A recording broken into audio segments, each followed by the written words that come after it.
Chapter 10 Fear by Wim Hof. I have the ability to climb steep rocks without gear and have no fear of falling because I'm always prepared. Subconsciously, my mind it clears itself now in its sleep the night before. But I wasn't always like this. When I was younger, I suffered from nightmares. Climbing terrified me, but by persevering through my fears with training and meditation, I was able to make those fears disappear. At first, it started as me finding a rock that I was afraid to climb. I would imagine myself climbing each step, grabbing each hold. Eventually, I would feel that I had climbed it multiple times and knew it like the back of my hand, even though I never actually climbed it. And don't get me wrong, that doesn't mean my fear completely disappeared. But after imagining it in my head, I began to see it from a different angle. No longer was I intimidated, but I felt like a child playing on a jungle gym. I was able to climb it with ease, and my mind would just finally feel free from the nightmare.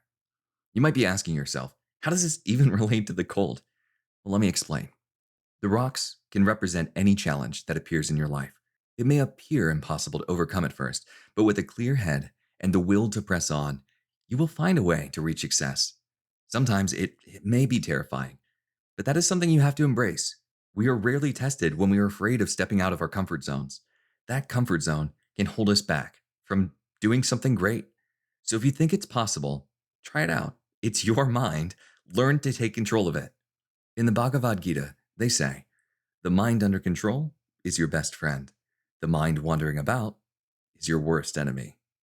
Make it your best friend to the point where you can rely on it. Your mind makes you strong from within. It is your wise companion. The sacrifices you make will be rewarded. Life doesn't change, but your perception does. It's all about what you focus on. Withdraw from the world's influence and no longer be controlled by your emotions. If you can grab the wheel of your mind, you can steer the direction of where your life will go. Once you can feel the steadiness of the mind, it will convince you that it is the only way to live. Your spirit and willingness to do more with your life will become natural. Happiness and success doesn't come from years of thinking about trying it. It comes from taking action. When you are doing, each step you take will be a firm one. It doesn't matter if you don't succeed. Confidence comes from experience. One of the easiest ways to gain confidence is by finding ways to get around your obstacles. Failure is an option, but what makes you stronger is choosing not to accept it. Hesitation creates fear, increasing the likelihood that you won't follow through. So if you can, don't hesitate. Becoming spiritual isn't about staring at a candle for hours or repeatedly saying asanas or mantras. It's about you expressing yourself. Believe in yourself and know you have what it takes. Let go of all the doubt and anything in your life that is causing you stress. At times, the feat may seem impossible to you, too impossible for you to reach. I guarantee you that this is not the case. It is a matter of finding a way to make it possible. In the beginning, that's all that matters.